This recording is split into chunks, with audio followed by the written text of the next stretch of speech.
시청자 여러분 안녕하십니까. 월요일 밤 여수 MBC 뉴스데스크입니다. 여수시청사 내부에 별관을 새로 지어서 통합청사를 실현하겠다. 민선 7기 후반기 여수시의 역점 사업입니다. 사업 추진을 위해 시행정이 한 걸음씩 준비를 해나가는 모습인데요. 반대 여론이 만만치 않다는 게 문제입니다. 자칫 지역 간 분열이나 소모적 논쟁으로 번지지 않을지 우려의 목소리가 큽니다. 문형철 기자입니다. 삼려통합 이전에 여수시 청사로 사용됐던 해양수산청 건물입니다. 지난 총선에서 주철현 의원은 침체된 여서 문수지구의 활성화를 위해 이곳에 여수시 이청사를 복원시키겠다는 공약을 내세웠습니다. 그리고 최근 주 의원은 김양수 해양수산부 차관에게 청사 복원을 위해 해수청을 다른 곳으로 옮기는 방안을 검토해달라고 요청했습니다. 학동의 별관 청사를 증축을 해서 우리 공무원들의 업무 효율도 소모하고 시민들에 대한 행정 서비스도 증대시키고 또 여수시 청사를 되찾아서 상당수 외곽 청사 직원들이 함께 근무하게 함으로써 여문지구, 원도심, 경계도 활성화시키고. 그러나 이에 대해 여수시는 분명하게 반대 입장을 밝히고 있습니다. 민원인과 직원들의 불편 등을 고려할 때 청사를 분산할 게 아니라 오히려 현재 곳곳에 흩어져 있는 부서들을 한 곳으로 모아야 한다는 겁니다. 후반기 역점 사업 중 하나로 본청사 별관 증축을 꼽았던 권오봉 시장은 최근 청사 복원 주장에 대해 정면으로 반박하기도 했습니다. 여서 청사에 대한 복원 문제 같은 것도 제기가 되는데 그게 좀 타당한가 그런 생각이 듭니다. 우리가 삼려 통합을 더 공고히 해야 할 이 시점에 다시 또 과거로 회귀하는 듯한. 청사 문제에 대해 시장과 국회의원의 해법이 극명하게 갈리면서 지역 정치권 일각에서는 소모적 갈등과 분열을 우려하고 있습니다. 이 청사 되찾기 아니면 별관 신축 문제 이런 부분이 각기 표면화되면 결국에 지역구도로 갈 수밖에 없거든요. 정치적 합의가 필요하지 않느냐. 청사 복원에 찬성하는 시도 의원 등으로 구성된 추진위원회가 이번 주부터 시민들을 대상으로 한 홍보 활동에 들어갈 예정인 가운데 청사 문제에 대한 시민적 공론화가 더욱 시급해지고 있습니다. MBC 뉴스 문형철입니다. 순천만 국제정원박람회가 2023년 두 번째 축제를 현실화할 수 있을까요? 조직위를 구성할 수 있도록 시의회 조례가 의결됐지만 여전히 넘어야 할 관문이 많습니다. 정부 심의와 특별법 제정 여부가 관건으로 대두되고 있습니다. 박민주 기자입니다. 2023 순천만 정원박람회가 국제원예 생산자협회 총회에서 승인된 건 지난 3월 초. 4개월여 만에 정원박람회 조직위원회 설립 지원 조례가 시의회에서 의결됐습니다.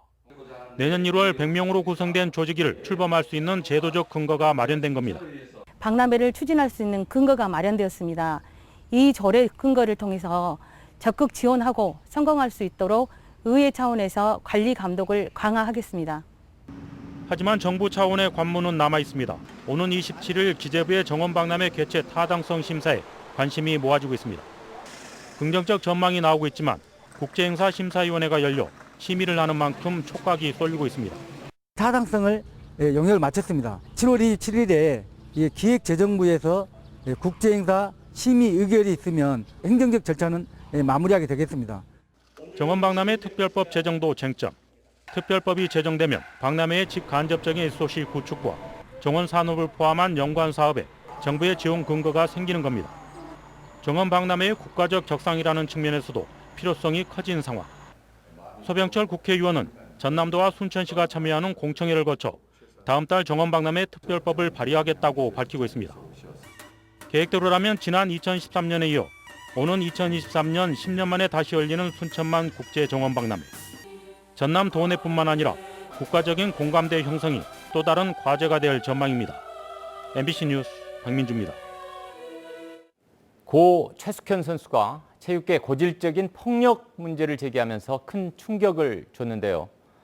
지역 학교 운동부들 사이에서도 폭력 행위와 인권 침해 사례가 잇따르고 있습니다. 엘리트 체육의 폐해라는 지적입니다. 이재원 기자입니다. 광주의 한 고등학교.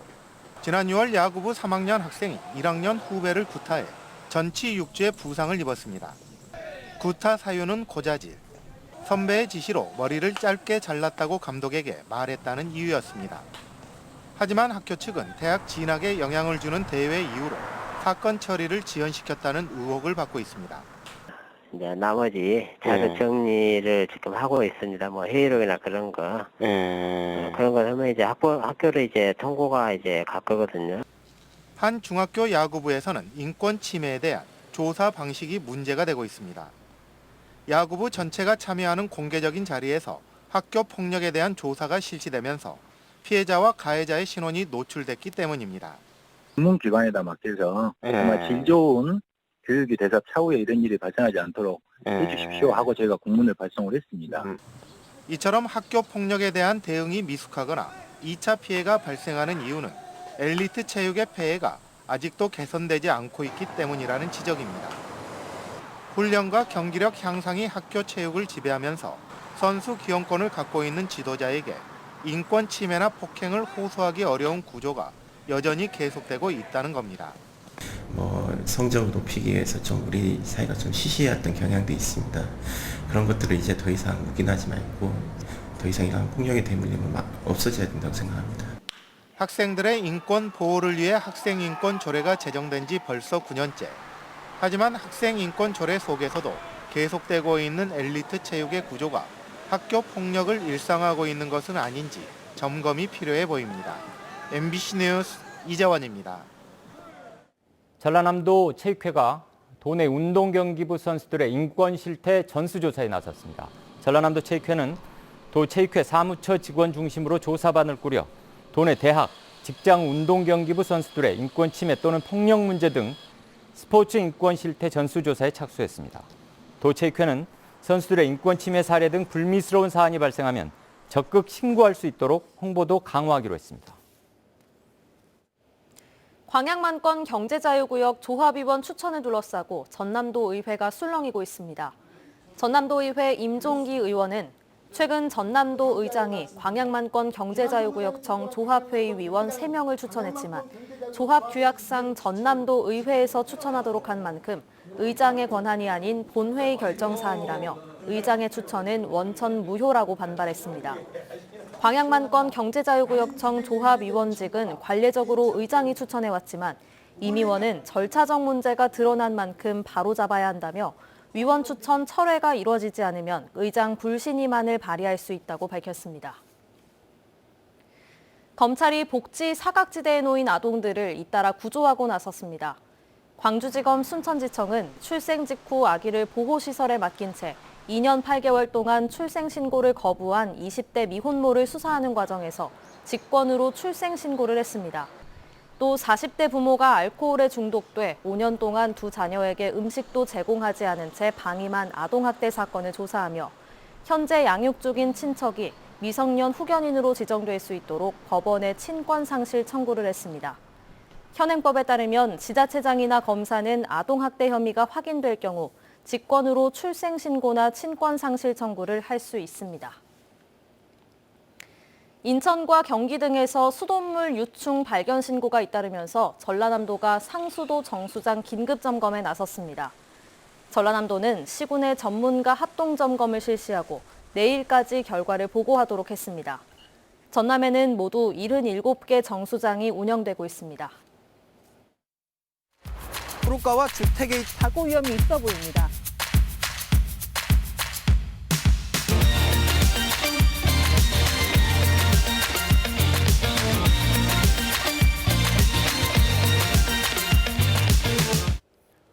네, 오늘 국회에서는 한상혁 방송통신위원장 내정자에 대한 인사청문회가 열렸는데요.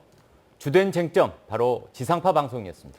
천문학적인 적자 구조에 대한 해법과 공영성을 지킬 수 있는 방법 등에 대한 질문이 쏟아졌습니다. 특히 지역 방송에 대한 우려가 크게 대두됐습니다. 김철원 기자입니다.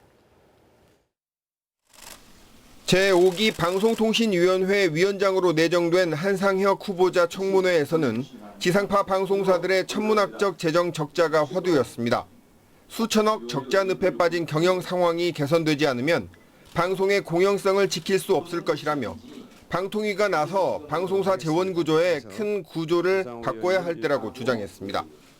40년간 동결되어 있던 KBS 수신료를 인상을 적절한 규모로 해야 할 때가 왔다.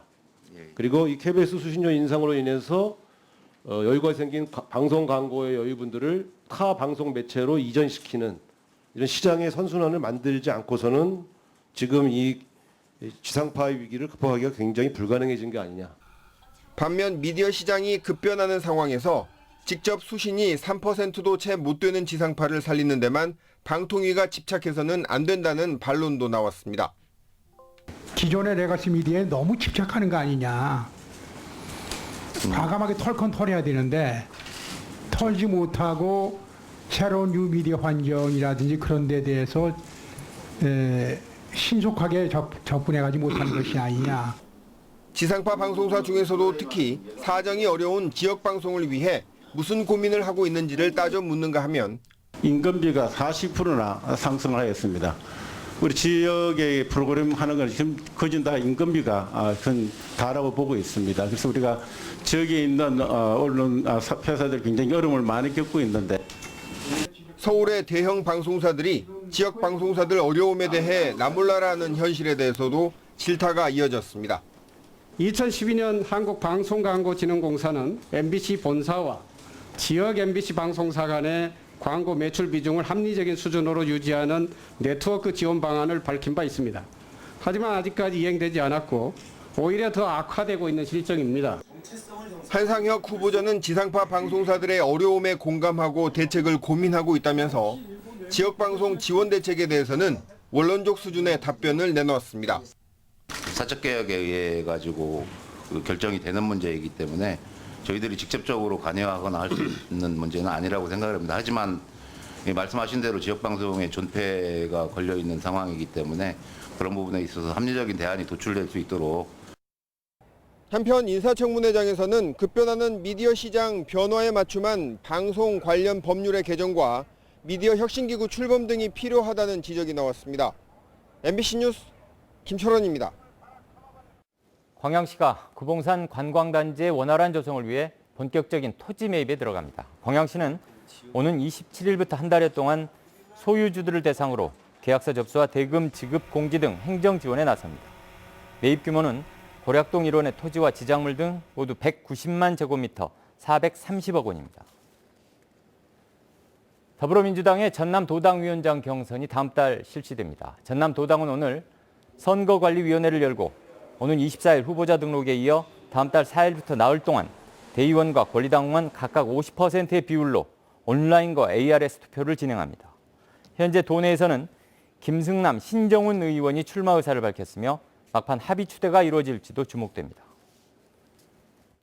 광주에서 코로나19가 재유행하면서 인구 10만 명당 확진자 발생률이 크게 높아졌습니다. 질병관리본부에 따르면 20일 0시 기준으로 인구 10만 명당 확진자 발생률이 광주는 12.84명으로 대구, 경북과 서울, 세종에 이어 전국에서 5번째로 높았습니다. 반면 전남의 확진자 발생률은 1.88명으로 17개 시도 가운데 가장 낮았습니다. 순천시가 코로나19 확산 방지를 위해 정보기술을 활용한 전자출입명부 QR코드를 시청사에 도입했습니다.